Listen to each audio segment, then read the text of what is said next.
আসসালামু আলাইকুম।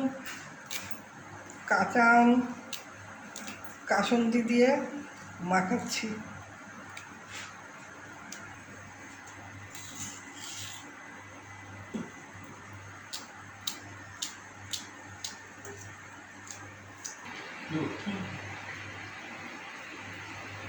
কাঁচা আম একটু হালকা হলুদ রং ধরছে।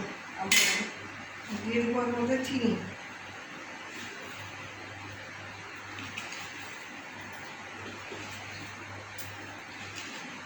চার চামচ দিলাম।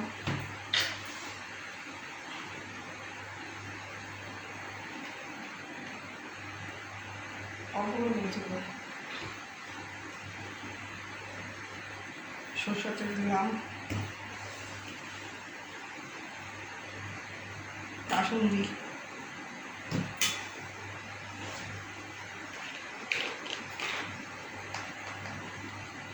লবণ। এটা মাঝখানে লিখে নেব। গরমের দিনে এই আম মাখা খেতে অনেক মজা, ভালো লাগে।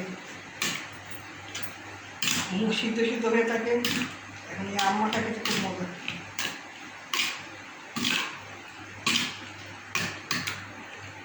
বাড়ি করছে, কিছু কিছু দোকানে কাঁচা আম খোঁজ করলে পাওয়া যায়।